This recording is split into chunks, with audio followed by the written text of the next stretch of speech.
Well, hello. Today we're going to look at cost volume profit analysis, and this is the kind of analysis which compares the costs a firm has to put up with and how much a firm has to produce or a business has to produce in order to break even or start making money. Managers regularly have to make decisions about how much they produce and what's required in order to make a profit. So let's just have a look here at both costs, revenue, and the different kinds of costs that a firm faces. Let's pretend that we want to do a cost volume profit analysis for a factory. Now their fixed costs per day are $100. Now this might be, or in this example is to run the machine, and we're pretending this is their only fixed cost.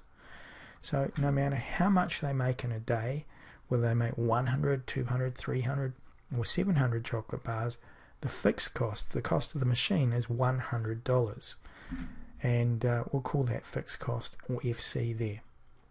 Now there are other costs, such as the cost of wages, the cost of electricity, the cost of the actual chocolate, and let's pretend here that it costs $1 extra per chocolate bar to make, or the variable cost is $1 per chocolate bar. And costs go up, in this case in a straight line fashion, as the output increases. So if we make 100 chocolate bars, the variable cost is 100. 400 chocolate bars, the variable cost is $400. Now let's get rid of that off, or combine the two onto one graph, and you'll see that's how they look. But the actual cost of producing 100 chocolate bars here is actually $200, because you've got to include the fixed costs and add on the $100 of variable costs.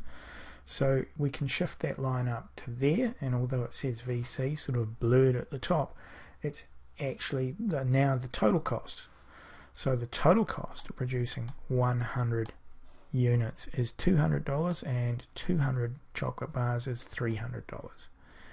Now if they are selling their chocolate bars at $1.50, then that's given by a blue line like that. I'm going to call it R for now, the revenue, and you'll see there that 300 chocolate bars, or $300, is earned when you produce or sell 200.